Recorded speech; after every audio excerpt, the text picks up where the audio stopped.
are now tuned to BS3 Network.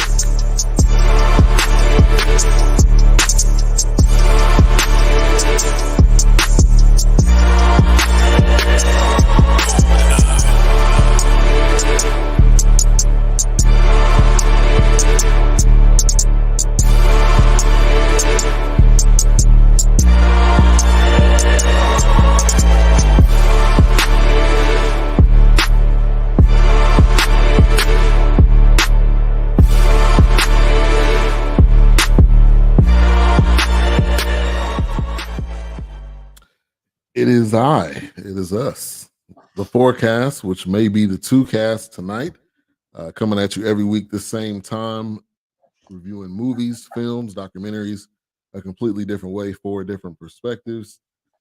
Tonight, we're doing a continuation of OJ Made in America. So this will be part 4.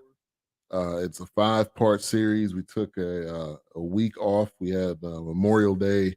I think we had a Stars game. We had something else going on. So, but we're back. We'll also next week we'll have Al High on. He was the one that recommended this, so we'll get him on the show for the final episode or final part of this.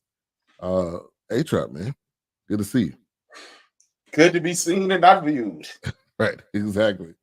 Hey, good to be on this side of the dirt.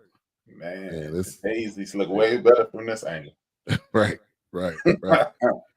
Man. All right. So in this part 4, let me give you the brief kind of description of what this one was about. And in each kind of part, it goes into OJ's life. It goes into what OJ did, what he didn't do, what he allegedly did, kind of going different parts of his life. So the crime of the century gave way to the trial of the century, which officially began in January 1995. At that point in time, I was 13 years old. So, man, that was a very long time ago for everybody, to say the least. It would be nothing before it, nor nothing that's come since and reshaped the landscape of the media and truly American culture all along the way. It would also be the fight of OJ's life. So, man, this one kind of opens up, and this one dives deep into Mark Fuhrman, who, a guy that had actually a record of being a racist and had, a lot of sketchy background movements and all types of stuff. But as they open this part, and and Mark Fuhrman's on there, what are you thinking about? This is, what first thing I literally said to myself, this is America. This is America. Because as I look at this, it took me back to episode 2 when everybody couldn't understand why Black people were so upset about Rodney King. Right. But you can see clearly how this was true. Yeah. Without a reasonable doubt, and it's just, and this is what we live with in America. Like, we have a brief picture of this via what's the young lady name? Caitlin Carter and other young lady, Cheyenne. Caitlin Clark and Cheyenne Carter. Yeah, it was in the Chicago Tribune. Yeah, said this would be criminal. This would be assault if it was in public. Come on. And the rest of the world is going, really? I literally tweeted out that this is why America will always be fractured. I quote tweeted it. I pulled up that article and I quote tweeted it. This is why America will always be fractured. Yeah. I agree with you. And I think, one of the, and thank you everybody for tuning in. We appreciate the comments, the support. Make sure to subscribe to all of the platforms, BS3 Network, Queen 3 and King, The Forecast, and The End of the Bench Media on YouTube. We're also live on Roku TV. Go to your Roku TV or device, BS3 TV. Make sure to add that or download that. A lot of great content on there, different content on there for everybody. So we appreciate the support. Let me get to a quick comment. Letitia Porter, thank you for tuning in. Man, looking real death row type photo on that Abby right there, man. You know that not actual death row, but you know the death row photo with Tupac and Snoop and all them. Yeah, you looking real stoic on there. Real stoic on there. So appreciate you for coming through. But yeah, this is real quick on the Caitlin Clark situation. Like if you playing basketball anywhere and it gets hype, that kind of stuff happens all the time. Like if you was playing at the, all these Lifetime Fitness games that these guys having, in the off season, I guarantee you it's probably gonna be somewhat of a fight. Just because it's competition. That's what happens. As long as nobody's getting, it's like above the rim, as long as nobody goes to the bench, get their backpack and come back with a gun, it's all good. It's all just, it's all fun and competition. And I think another thing is, we get off on tangents and stuff, but I think this competition is lacking. Everybody thinks they need to get something, the participation trophy thing, like it's competition. Somebody's supposed to lose. Somebody's supposed to be upset at the end. I get you shake hands at the end, but you should be pissed off that you lost. And yeah, a lot of these guys are friends. I get it, but when you get in between those lines, I think this was Angel Reese. I think said this, or maybe it was Ajay Wilson or one of the ladies in the WNBA was like, yeah, when we in between these lines, we playing. I'm not your friend. We're not cool. AJ, we can hang out. So AJ, she left-handed. You got to say her name right.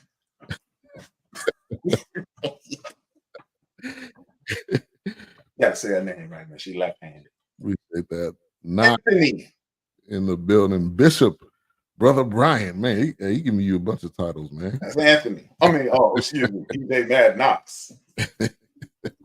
I'm loving seeing you guys on StreamYard, man. I love to see you guys' faces and getting into the StreamYard game. I think it's great for the content, great for all of us. We continue to advance and build. So I love seeing what you guys are doing. But let me get to this other comment. I look at it as they letting these rookies know that this is big time, big leagues. This is no college. Yeah, I mean, there's gonna be a initiation point, even when you're on your own team. I don't know how much of this they still do, but they'll have the rookies carry the bags. They'll have the rookies pay for the meal. I mean, like this is a part of you growing up. Initiation. Yes, exactly. This is a part of you growing up into becoming a pro athlete. This isn't college. Everybody's not your friend. It's not going to be lovey-dovey. They're not going to take it easy on you. And I think Caitlin Clark knows that. That's the bigger point. And that goes into the media with this OJ trial and all of that. Mm-hmm. Like she knows that she's not going to be treated like the savior. So if she's not complaining, what is the point of everyone else coming to her defense when she has no issue with it? At least I haven't heard her say she had an issue with it. Dude, she be out there woofing, man. So she know what it is. She's out there whooping. And what people I don't know if they're showing this outside of Chicago, but Caitlin elbowed that woman in the face the play before that. Yeah. So, no, they're not, because I haven't seen that part. Yeah. She elbowed her in the face. That's what that was about. And then we talk about a shoulder to the back. It wasn't an elbow to the face. That's sports. You push me, I'm gonna push you. That's baseball, brushing you off the mound. That's exactly. Basketball, hitting you with a cheap shot. It ain't dirty. It's just, hey man, you got to earn this, Rook. I played boxing as an underclassman. I got licked a few times, man. I remember this freshman came out when I was a junior, and he was stiff arming fools, and I cracked him. I'm like, wait a minute, man. Practice, though. Yeah, what are you doing here, man? No, none of that. I cracked him. Yeah. We're not gonna make this. Man, it's not gonna be even. You're not gonna come over here and show us up. And that's exactly what's happening. Also, I tweeted out as you previously, you just stated. This is a result of the world being introduced to participation trophies. Participation trophies breed the inability for physicality. Good If point. you are not used to getting cracked, oh man, I'm supposed to get this. Now you got to earn this. Right. If you ain't, It's not gonna be given to you. right. Thank God, I've never been cut in my life. Every team I ever tried out for, I made it. Even in basketball, my weakest sport, Yeah. I made the bet. I didn't start. I got tick. So it is what it is. Yeah. So you got to earn it. Yeah. This is not. It's not gonna be given. And anything you do, that's anything you do in life, man. A lot of it's not gonna be handed to you. You really do have to work for it, put the work in. And let me get to this other comment. The fact that we're all talking about the WNBA now after 20 plus seasons, that they have been going is amazing. It is.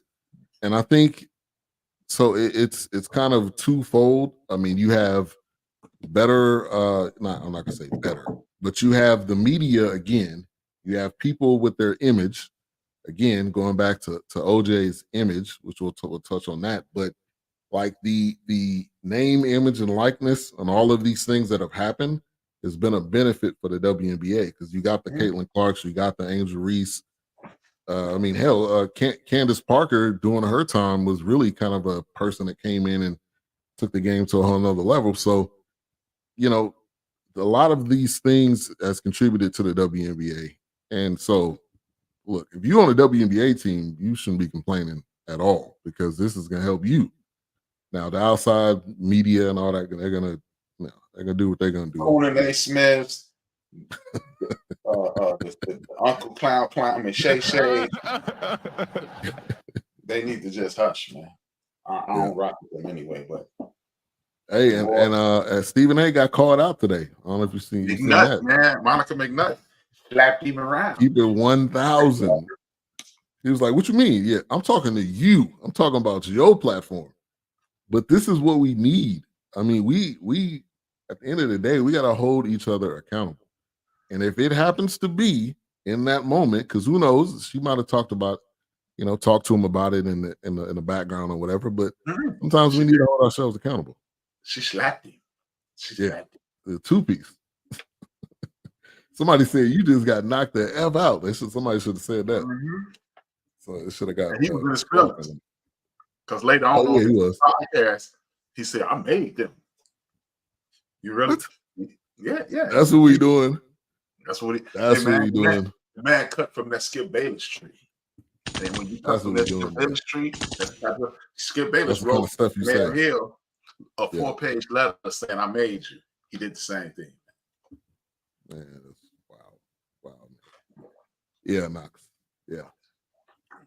All right, so Mark Furman, they kind of led in with him in this one. They talked about Nicole's safety deposit box, how she had a letter in there. She had some things in there.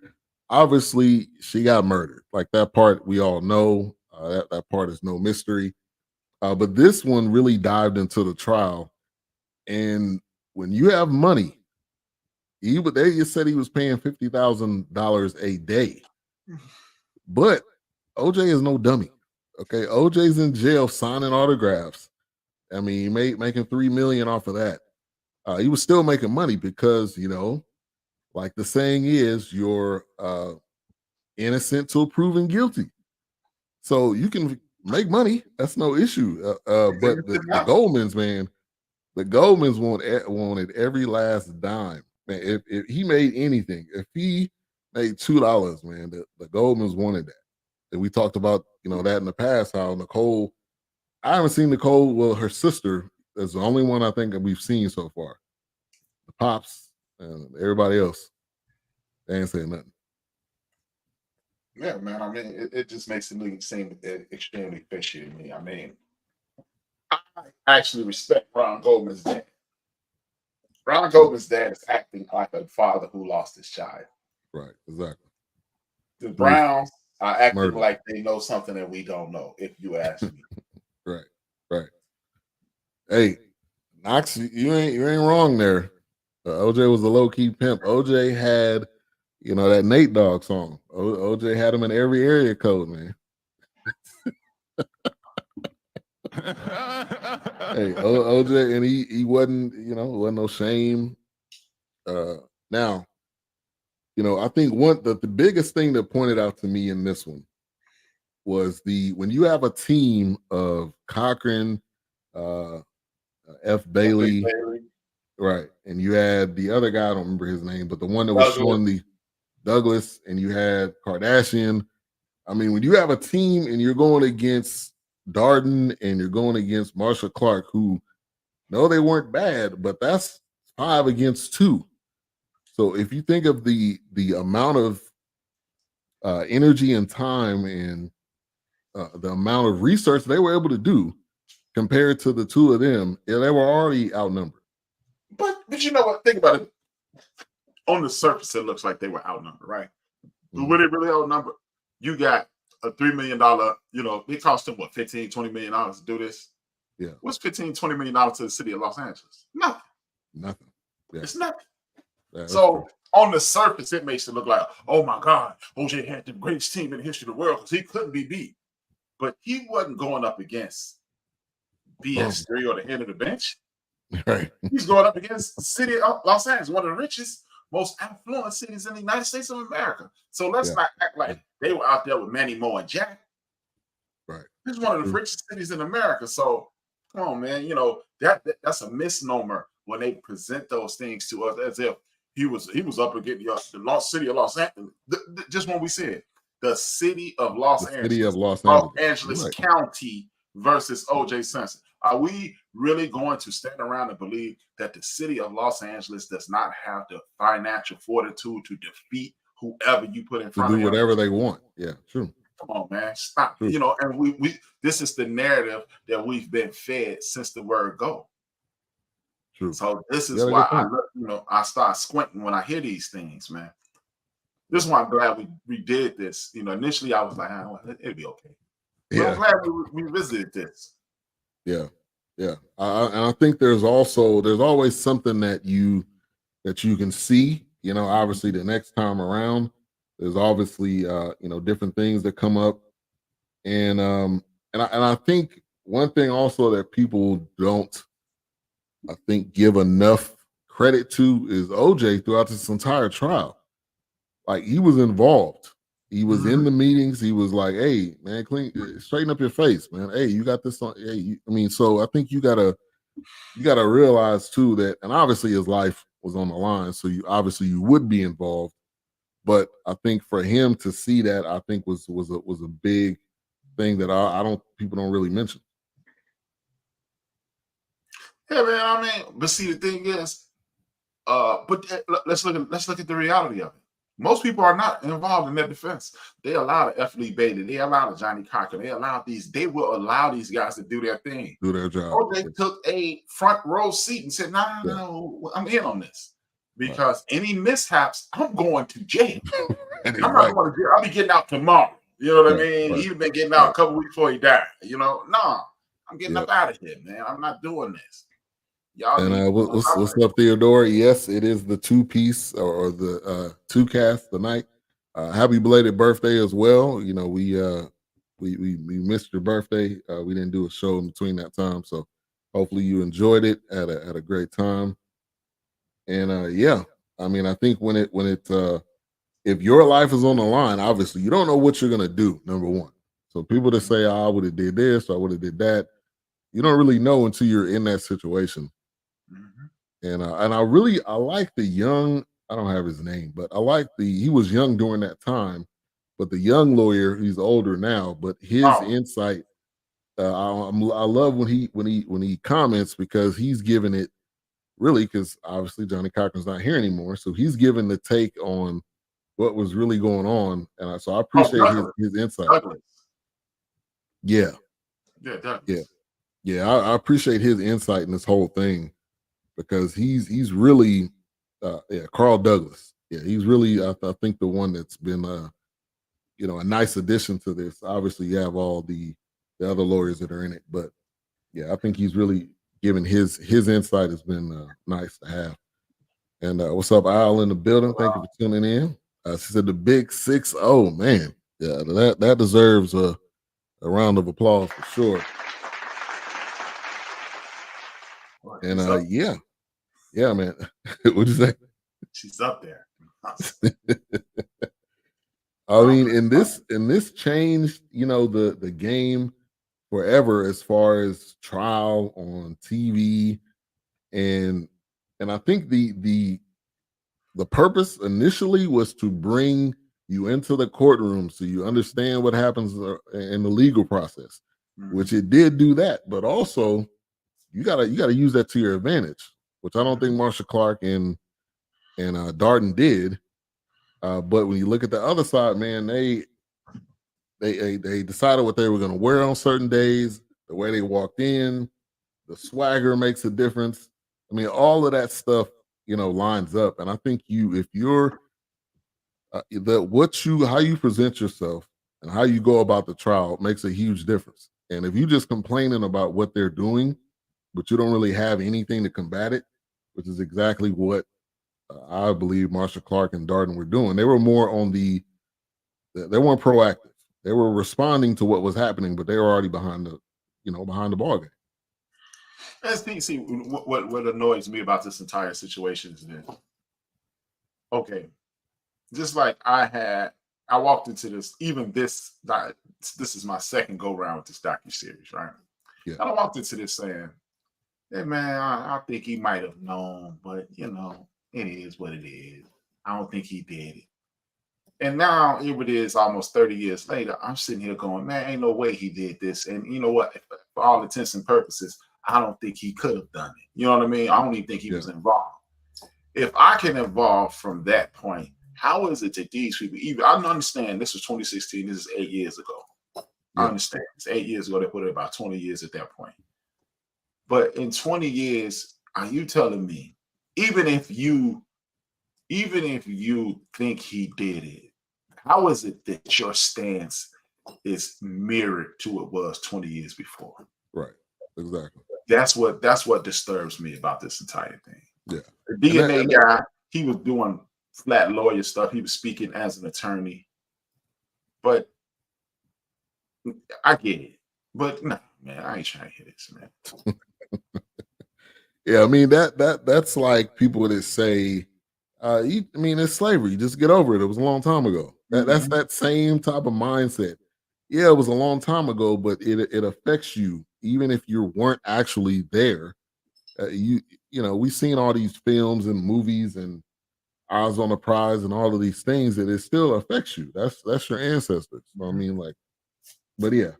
And my question is, how does Marsha Clark look better in this documentary than what she did 20 years ago? Now, obviously she's older, but she must have got some work done or something. She looked well, she's millionaire now too. Millionaire.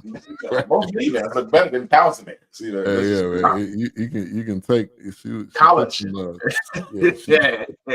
took care of herself. Yeah. No, she started eating all fruit. Right. She became vegan. She's a vegan, right? Yeah.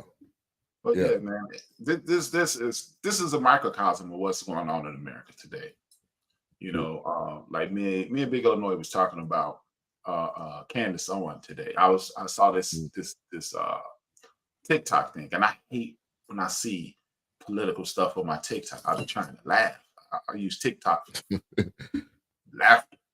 But this interviewing Candace Owen,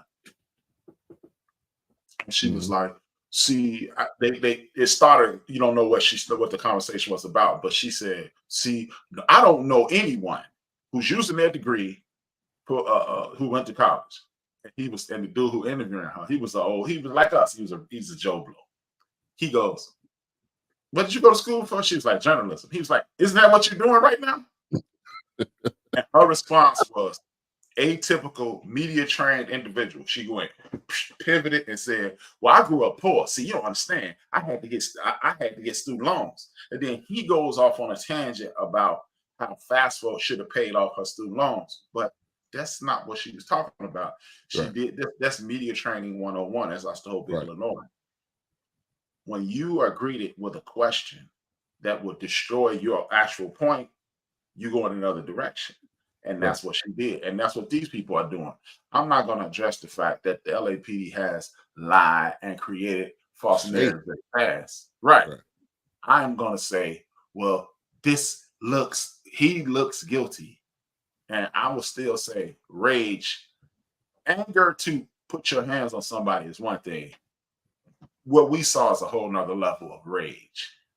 Yeah. And their comments, if you ask me, exonerated OJ. Yeah. Because at no point did this escalate to a brutal beating.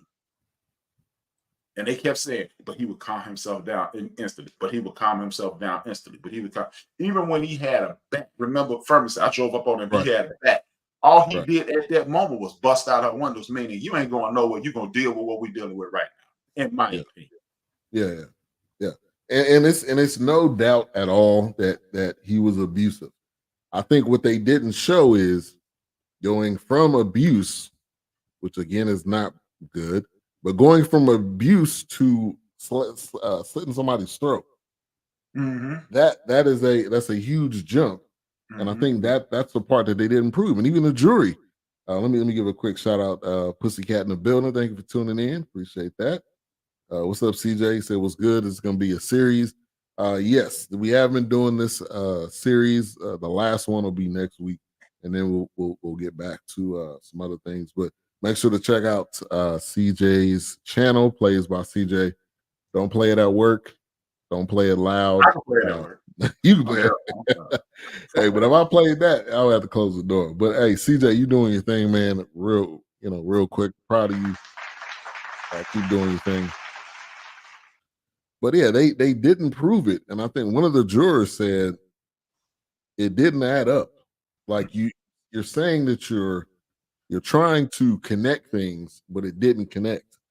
And then another juror made a really good point, which I did want to touch on this, and any ladies in the chat, give your comments as well. But when you think of a woman or a man that stays in an abusive relationship, and she said, you lose respect.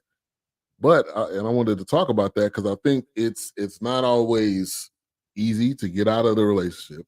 You obviously have emotional ties in the relationship, and then by the time you do leave, this comes down to where you're gonna go, what are you gonna do, I wanted to get your thoughts on that.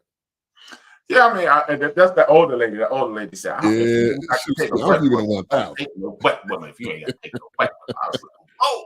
If the water over your head, you need to not go under the water. She was here. Yeah. Old school. I think she was being a bit insensitive, but that was the times that we were living in as well. Mm-hmm. The other juror made a greater impact to me. He gave a play-by-play on how they failed Nicole Simpson in regards to prosecuting OJ Simpson. Yeah, I truly believe that. And again, if you look at all the facts, you will always come to this same conclusion. Unless if you removed, all I want to know, this is something, I'm gonna ask you this. Do you think John Smith would have been exonerated if you just give all the same facts? This is not Orenthal Simpson. This is just John Smith and Jane Doe and John Doe. John and Jane Doe get killed by John Smith. Exact same situation. Yeah. Does he go to do John Smith? Does John Smith go to jail? John Smith would go to jail. You think so? I'm talking about no, exact same situation. John Smith got that bread, and these two over here. The exact same situation, just remove or better yet, better question. Extract that from the record. If we presented this to the world, it's John Smith may have killed John and Jane Doe. I'm talking about to the letter. Mm-hmm. Remove the OJ portion. What happens? Now is that person? That's just a regular person, regular Joe. Joe Smith kills Jane and John Doe. We don't know these people. We just the whole world just happened to tune in on court TV, and we saw John and Jane Doe get murdered by John Smith. John got that paper. They on his heels. The cops on his heels. The exact same situation is, does this dude go to jail? No. Because they didn't prove it. Mm-hmm. They tried. I think they tried to. Let's see. No, not guilty all day, says Al. And I think with John guilty. Okay. I don't think they proved it well enough. Now I do think color does make a difference. Or race does make a difference, because there was also a comment here by the reporter that said if this was OJ and Marguerite, he probably would have been in jail. Mm-hmm. And I agree with that, because I think it's not as flashy. I think also, to be honest, it's two black people in a trial that it's not going to get that much attention. And it's like, well, he did it. Just go ahead and handle it. But I do think with this particular trial, which the jury even said you tried to connect it together. Also, to your point with the LAPD, you're like, yeah, they've been bad before, but in this trial, in this case, they got it right, and clearly they didn't, because they just, the Johnny Cochran and his team just demolished everything. It was like, so when they had the guy on the stand and they said, so you don't think it's right to pick up evidence with your bare hand, right? And he was like, well, no, you shouldn't do that. It's like, so did you pick it up? It's like, no. It's like, well, let's roll the tape. I'm like, bam, that was number one. The whole glove, it was being moved, it was in a bag. They brought it back to the crime scene. So this was really LAPD on trial. Then really what was it OJ being on trial? Exactly. Look at it this way. We attempted to accuse OJ of we believe that OJ could potentially be a murderer because he was an abuser, right? His track record of abuse, spousal abuse, makes you believe he has the ability to snap, go to the next level, and destroy two lives. That's what we're led to believe, correct? Yep. The exact same track record is on the other side. Y'all have a history of killing people for no reason. Y'all have a history of planting evidence. Y'all have a history of being crooked. So why would we believe y'all and make OJ? Because if he's guilty of murder, if he's capable of murder, you're capable of planting evidence. That puts us right back in the middle again. Right. So the scales of justice are even at this point. You're diabolical and murderous, and you're crooked. That means we're sitting here with two pieces of evil. Now let's see which evil is worse. And that's what we had to do. Right. Yeah. And again, you watch the other parts of this. This was in between Rodney King. This was during different things that happened throughout the city. So it wasn't like this was a one-off situation. There was a lot of things that happened around this. CJ said, man, I don't know. I think that that nigga did it, but we can't prove it. So I don't know, man.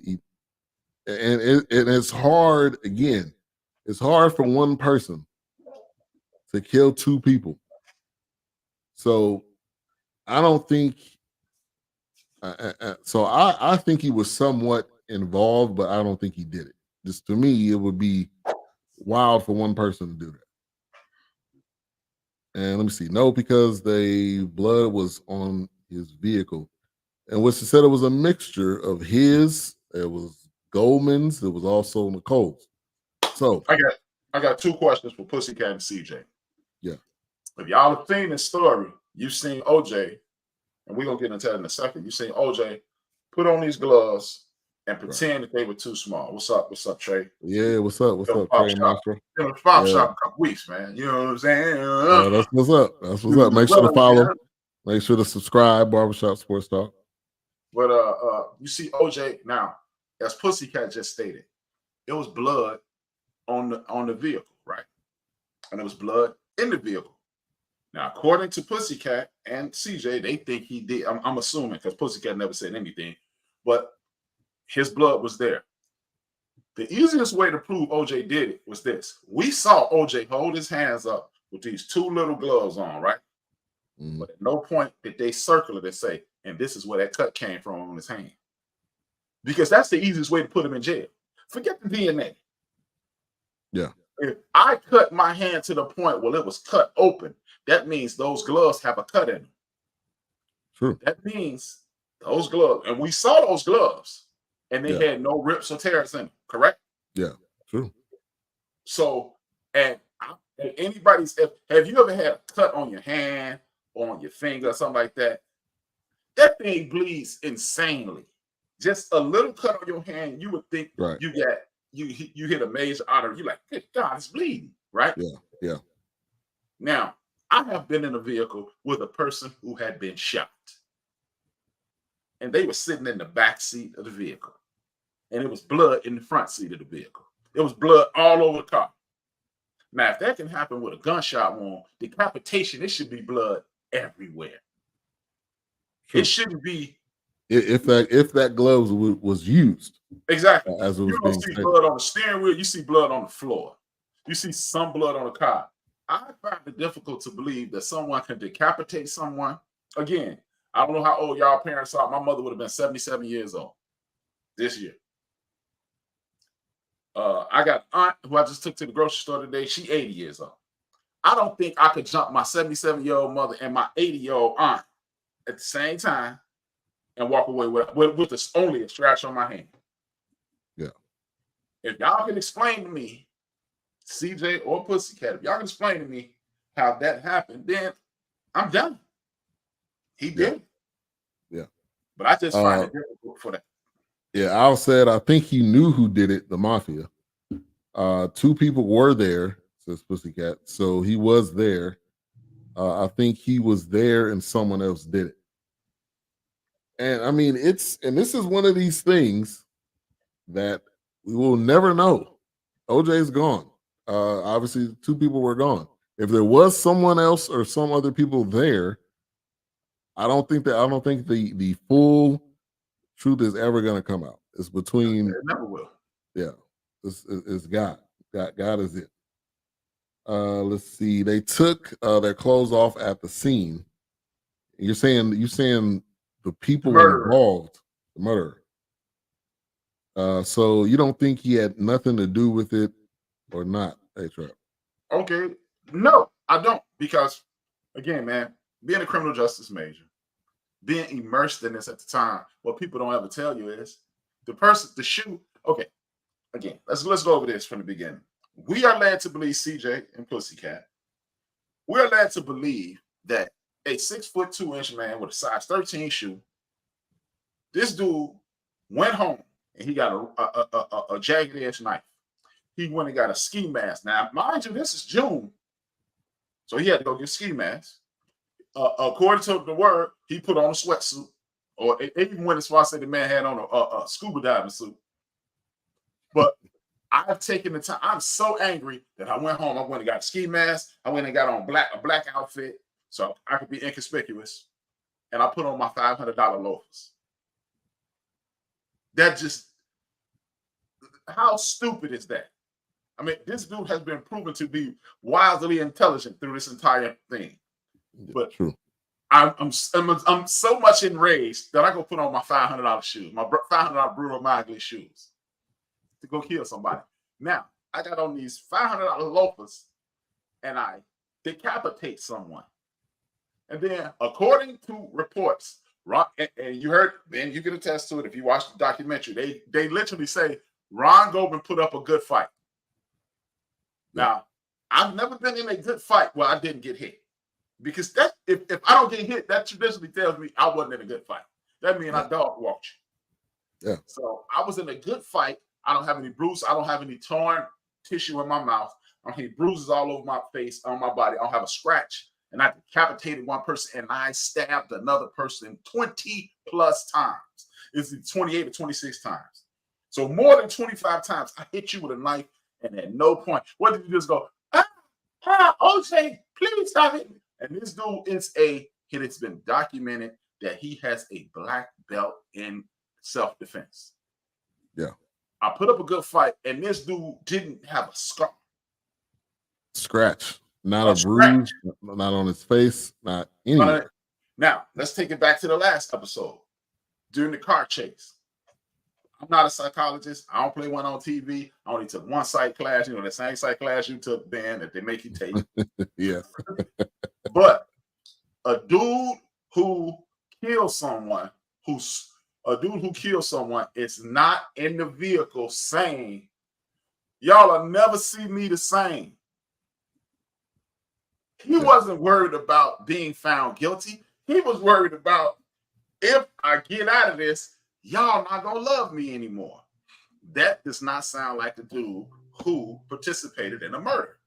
That sounds like a dude who's at the cool word of the day, narcissistic, and he is worried about his self-image. He worried about his image. Yeah. I'm listening to what they have to say. Yeah, let me get to the comments. I think he knew who did it. I'm gonna agree with you, Theodore, on that. The other guy did it with him. Maybe she's talking about AC. And now look, AC was loyal. Go back and watch some of the other parts. Yeah. AC was loyal. So if he could have had something to do with it, but they did interview him. I'm assuming they got his whereabouts. Where were you? They were able to rule him out, and it seemed like pretty quickly, which again could go to another side of the LAPD and how they really botched this whole thing. Because again, in a trial, it's about how it's presented. It's about how you present your case. And if your case has holes in it, you're probably going to lose. And that's exactly what happened here. To the other guy that killed them, OJ was there. CJ says, facts, A-Trap, can't refute that. And Ron Goldman was 6'1". OJ was 45 with bad knees and arthritis. Don't forget he had to catch a flight to the shot. True. Another good point. Again, this dude, I'm standing there watching you kill my wife. By the way, I dropped the glove. Look at this, man. I dropped the glove at the scene of the crime. Then I go to the crib and I jump over my back gate and I fall over on my air conditioner, according to Kalo Kaden. And I drop another glove. Really? Yeah, that's sloppy. He said no, Charlie did it. I don't know who Charlie is. I think that was something he wrote in his book. I think he put on did something like that. Look. Even DC Don Curry said, I don't think OJ did it. I don't think the OJs could have made this many mistakes. And that's how I feel, man. It's not adding up. And I was so glad when they showed his socks on the carpet, on the rug in his bedroom.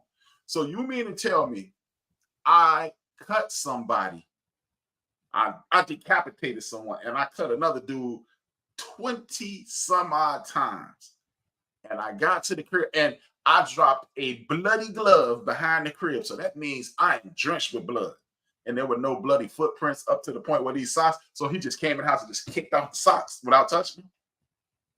Yeah. And then by the way, they don't say this on this documentary, but there was no blood found in his drain system.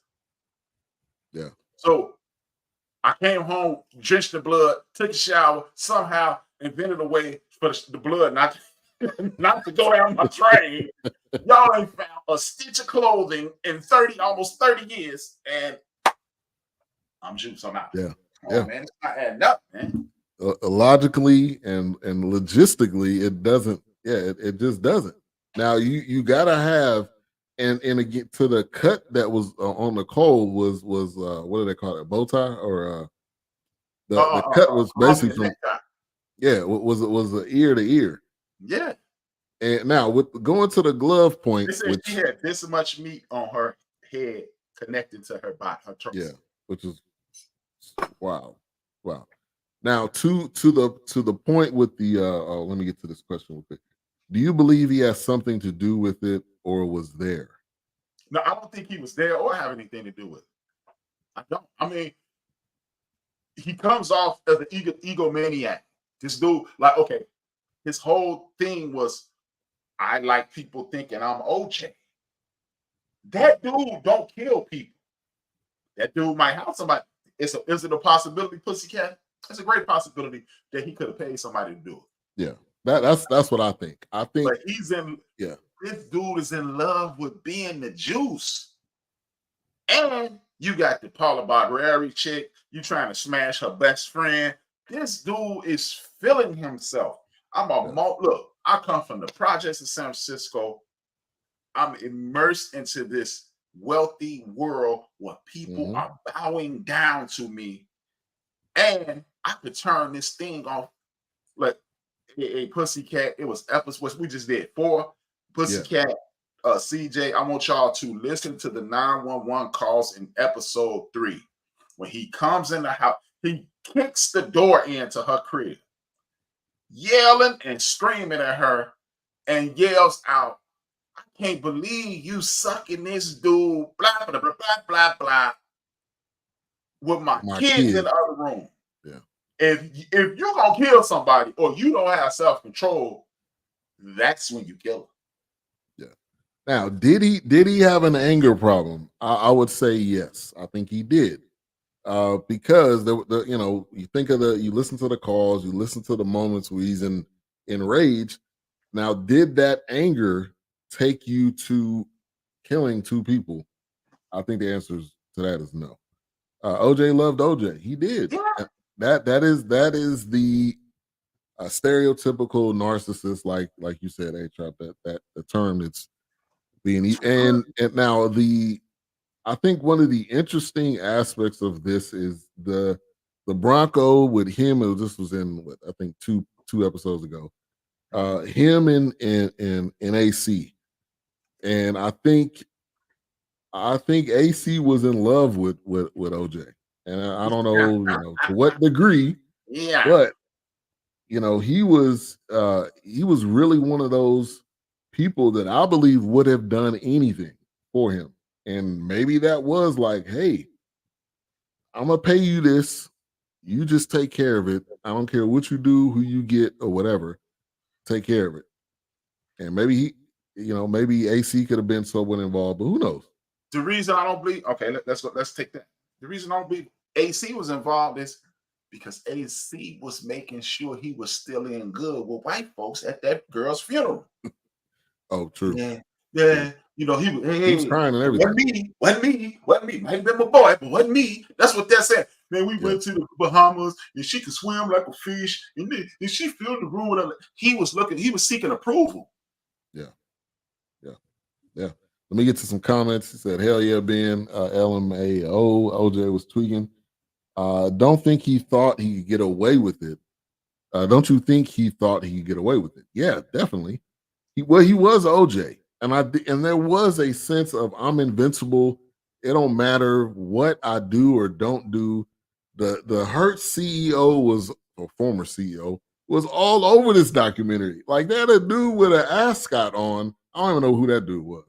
It was like, he had people clamoring over him. It didn't matter how high or how low they were. He had people in his hand. So yeah, I think he definitely thought like, this I'm not gonna go down. I think Nicole's parents believe OJ didn't do it. I'm right there with that. See, I'm right there with that. Yeah. He was in love with OJ. OJ stole his chick. Yep, that was early on. Yeah, and he again, I felt like he would do anything for him. They drove around in a Bronco on the freeway, and again, another failure of the LAPD. You're basically following him. You're not even attempting to stop him, but you're following him like it's a motorcade. Like, they just didn't handle this right. Optics means everything in court, especially when you got tape of somebody picking up a glove, especially when you got Furman on the stand and he's fumbling like, oh, well, I didn't say nigger. Well, and then it's like, come on, they didn't try hard enough. They just gave a lackluster approach. They felt like the evidence was good enough, and Marsha Clark, for some reason, felt like she had black women in her pocket, which that was the funniest thing. One of the funniest things on this whole thing. Oh, the funniest thing, but it's atypical. It's atypical. Yeah. I know black people. I got a couple of black friends. Right. Me too. Well, I've been good. You know, I've been able to handle, you know, black people in the past. It's kind of what they're trying to get at. So I mean, it's when you go into it a certain way, thinking that this is easy and we got this in the bag, and real quick you found out you didn't. Even when they were picking the jurors, because that was two episodes ago. Mm-hmm. You couldn't do that well enough. Mm-hmm. It was almost doomed, you know, from the beginning. Oh, this is a perfect example of foolishness at its best, man. I mean, again, man, look, this dude loved himself so much. He got pictures of himself in his crib, bro.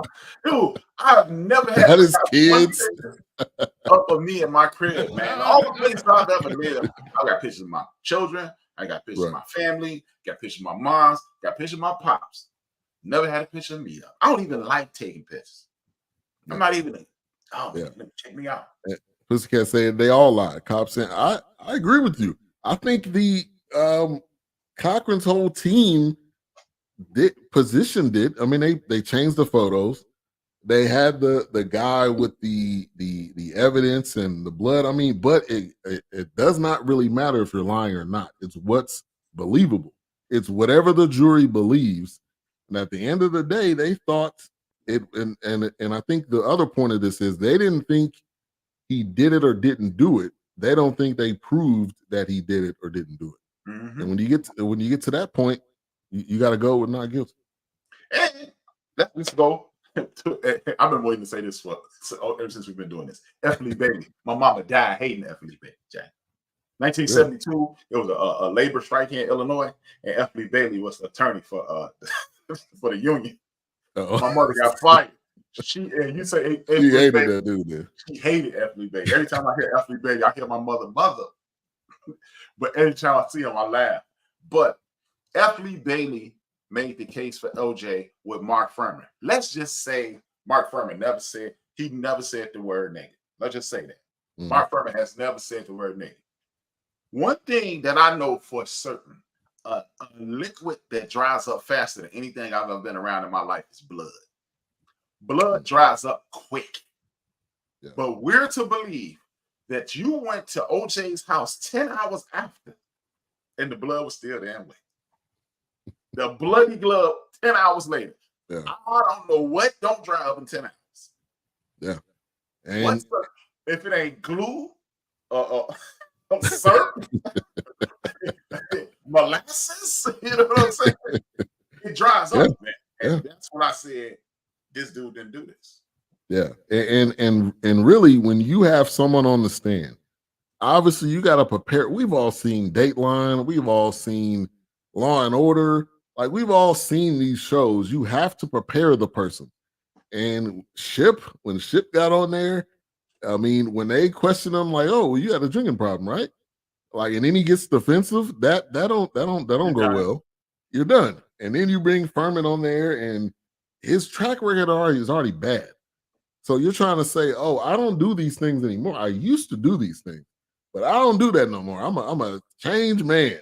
Like, you're already dirty. Let me get to this. And then you plead the fifth. Right. There are a lot of unanswered questions. Yeah. Did you ever say nigga? Nah. He goes to tape that you said nigga. Right, exactly. Hey, come on. Hey, play that tape, man. Yeah. Nigga. You thought he was listening to NWA. You know what I'm saying? Right. He's a black comedian. Right. And then you get on the stand, and because okay, I understand pleading the fifth because, okay, I don't want to incriminate myself, and my job is on the line right now. I get it. Right. But like the other cop said, when they say, have you ever planted evidence?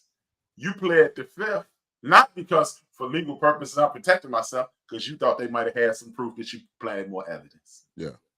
Yeah. So get out. It was bad. It was bad. Bad. Now, going to the glove, and there was a report. Somebody said this. I don't know who, but he stopped taking. There was a report out or something that he stopped taking Blood his pressure medication. blood I pressure heard that. medication, with his hand swelled. I mean, like at the end of the day, they should have never did that. And they talked about this. Marshall Clark didn't think they should have did it. There was some other people on their side. I think even on OJ's side, they were like, "This is dumb." But they right, yeah. He was like, "Yeah, you." He said, "What did he say?" He said, "You got the you have the balls of the size of a squirrel. You ain't gonna do it." Yeah, he basically went like this, like, "You ain't gonna do nothing." Yeah, And he flinched at him. he flinched at him, and he. I mean, And so like, they. Yeah, I'm ready. I'm ready. So they, man, man, hit him with this. They just man. put themselves. Knock the stick off my shoulders. All right, go ahead and push me. Push me. Who can push me first? So I mean, this line to be bad. Yeah, that, and this is a glove that was, I don't know how long the time was, but from when they had the evidence. 10 hours. Well, I'm saying from when they had the evidence to the time of the trial, and he's trying on a glove that's been in a bag, wherever it was. No, it's not going to fit the same, regardless. Like, even if he didn't stop taking his blood pressure medication, it still wouldn't have fit. Let me get to some comments. Plus, OJ was very popular. I was just in Chicago visiting my daughter last weekend. Oh, all right. This was like a reality show. It was a reality show before reality shows came out. It was literally what it was. And that was a whole other thing that backfired on Marshall Clark and Darden. When he pleaded the fifth, that was a wrap. Yeah. Like, you're going to get somebody on the stand, they may not have the cleanest record, but they need to be prepared, because they're going to come with anything that's happened in your past. Like, you was late turning in library books. What does that make you? I mean, it don't matter what it is. They're gonna get digging your past. Yeah, man. So at part 4, we're gonna do part 5 next week, and this one really, again, just dived into the trial.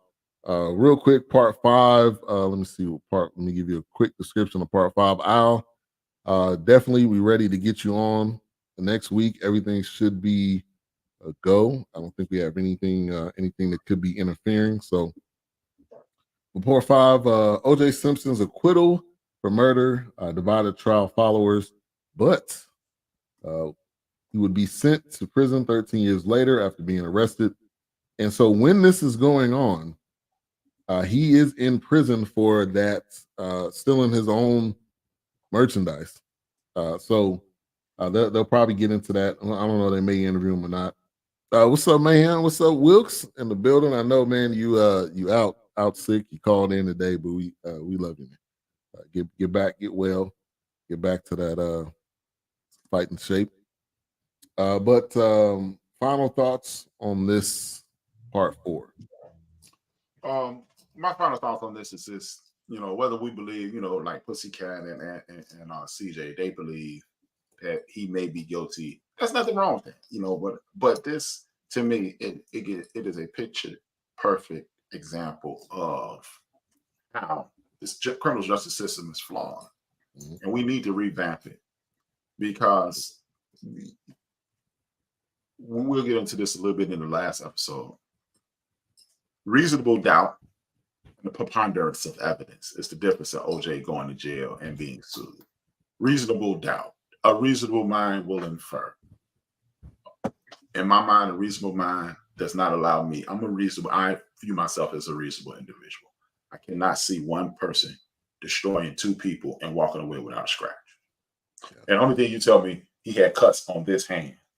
But so OJ's a ninja now. You know what I mean? So, I with one dude killing 2 people, walking around without a bruise. Forget the fact that he killed. Okay, let's just say OJ Simpson is the greatest killer in the history of the world. But according to Kato Kaler, he jumped the back fence and fell over on the air conditioner. I don't know about y'all. If you fall over on a piece of steel, you usually get a bruise. Yeah. At 45 years old, And this isn't a regular 45-year-old man. This is a guy that played professional football. Body is not the same at all. He's not hopping any fences. He's probably not even hopping that fence if he had a ladder. And how about this? You're 45 years old. I don't know. Okay, in 38 minutes, he got from Bundy to Rockingham, jumped the gate, did all this, took a shower to wash off all the blood. You cannot find the shoes. You cannot find the clothes. You cannot find traces of blood. And then he went to Chicago. And what y'all don't know, man, this used to be the show on A&E with Bill Curtis. They did this. I saw this years ago, man. I'll never forget this as long as I live. They show OJ Simpson shaking hands via the airport security with the hand that he had to cut on. I can't make this up. Man. Yeah. And I'll say it doesn't matter if it's true or not, if it happened or didn't. Your defense and your way you present and present your case and defend the defendant is exactly how it's going to go. And they did a masterful job picking apart every single witness, every single person that came on the stand at his house. They were strategic. That is the difference between Johnny Cochran and his side and Marshall Clark and Darden. They were strategic in what they did. They figured out how to poke holes into everything, and that's how you win. Really, in the legal system, it is not. Come on, we all know it is not whether you were guilty or not, or whether you did it or not. It's just how it's presented and what the jury thinks. And all along, one of the jurors, she didn't believe it. She just didn't believe it. And that's what it comes down to. So part 5 we'll do next week, and we'll have Al High on.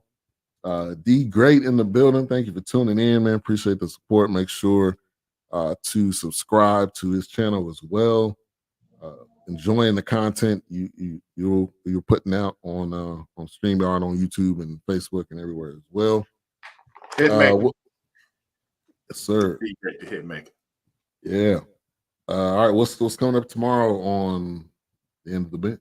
It's gonna be rough, man. That's what I was looking for a second ago. I deleted all my notes. Now I feel like an idiot. No. But no, I do have an idea. I'm gonna look at this title. I can't believe I deleted all my notes. That's crazy. Give me 2 seconds. I got to pull this up. Once I see the title, it'll trigger the things that I was gonna talk about. So to the people who pay me at night, y'all not gonna get all y'all money for it. I gotta do my show. That's my side job. This is my real job.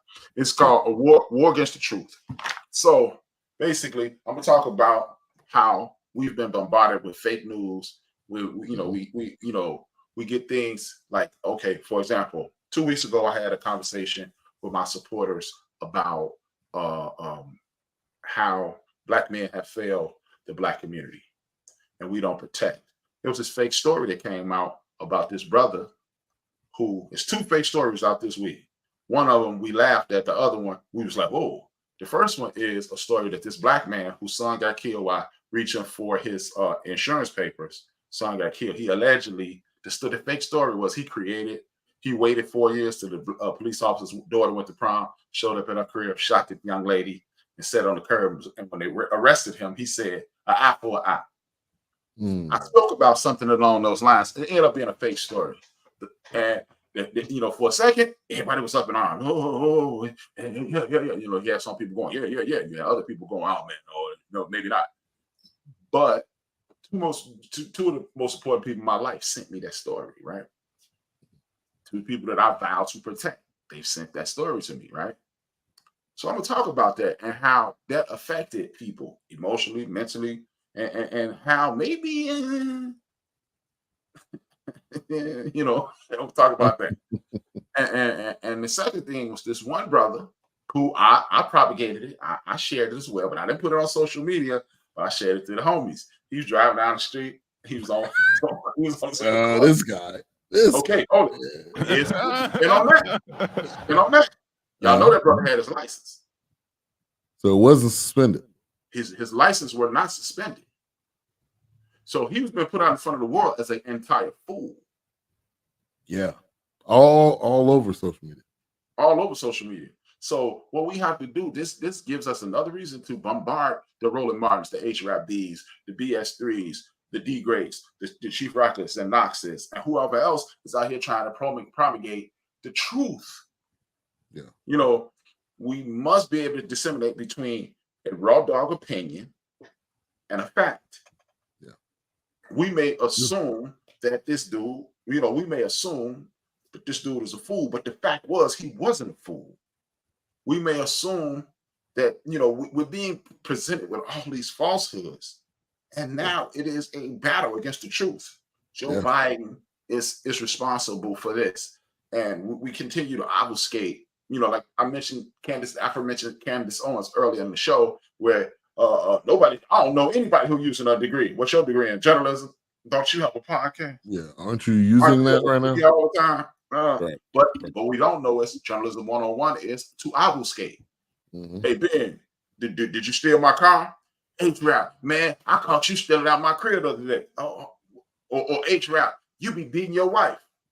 And now everybody, H-Rap be beating his wife. Now the conversation is no longer did you steal his car, it's do you beat your wife? Exactly. And we must learn the rules of engagement in order to play and win this game. Exactly. And that's what I'm going to talk about. It's a war against the truth. The truth is not being presented. Another piece of truth, I know I was going to talk about this, and I can watch this. Who believed in nonviolence, Dr. King or Malcolm X? Both. Exactly. Most people would call Malcolm X violent. Yeah. And he's never, violence is the attack. Right. Defense is never violent. If you punch me in my face, I'm not violent if I knock all your teeth out. Right. He was talking about self-defense. Did he ever shoot anybody? Because everybody goes to the image with him in the window with the AK. If they were burning crosses on your lawn and you didn't know what they were going to do to your family, wouldn't you be defending your family? Exactly. Defense is not the like when you see those Cape Buffalo destroying those female lions because they tried to attack one of them. They are not violent. They're defending themselves. They're defending their territory. And we must get out of this mind state of defending our image, defending our territory, defending our families is violent. Yeah. Another thing I'm going to talk about is we must be prepared for violence. We must no longer be reactive when it comes to this situation. We must stop laughing at everything isn't funny. Yeah, you're right. So, those are the things, and I got to rewrite the entire show now, but those are some of the things that I'm going to talk about. What are we're laughing, we're literally laughing at our demise. Yeah. We're going to laugh our way back into oppression. So those are the things I'm going to talk about, even though I don't know where my notes are. That's hopefully you can redo or undo or something there. I don't know. I don't know why there's still look. I wish I could send it. I could. No, you don't have an iPhone, but I have this notebook that I have literally the first day. You ready for this? The first day on this one particular notepad is June 6th. So that's a year of notes. Yeah. And I don't know where these notes are. Like, what are we laughing at? We are laughing ourselves into the grave. We have to get out of this position of the bang. I'm chasing that paper. And what? Right. You doom call. Right. So. All right. Tomorrow, I'm not sure if there'll be a Queen Theory and King, maybe not, but BS3 Network, all avenues of social media. Make sure to also subscribe to the channels down below. The End of the Bench Media, where you can check out H-Rap tomorrow at 6 Central. So make sure to check that out and subscribe to the channels down below. Let me get to some final comments. The court went on too long also. Yeah, and I don't remember how long the trial was, but it was 9 months. It was definitely a long time. And D Gray says watching The Bear. Yeah, that's I watched season 1. I need to go back to watching that, but that is a good series. The actor from Shameless, I've never seen Shameless. You ever seen Shameless? Have you ever seen The Bear? I think it's based in Chicago. It's on Hulu, Netflix. Hulu. Yeah, it's on Hulu. But yeah, I'm definitely gonna get back to watching that. Al said look forward to next week. Definitely, sir. We look forward to having you on as well. Appreciate you jumping into the comments. Appreciate the suggestion as well. We definitely, that definitely does not go unnoticed. All right. I can't believe I lost my notes. Man, hopefully you get them back, man, because I know you had a lot of good content in there. Really, I keep the structure. You know, my structure is the same. Yeah.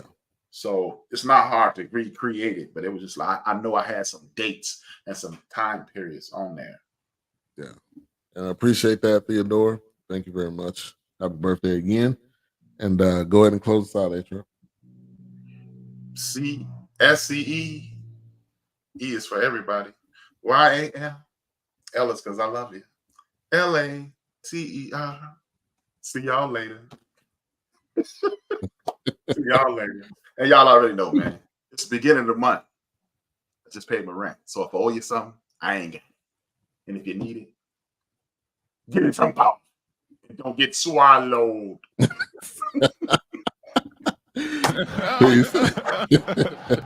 BS3 Network, changing the way you watch TV.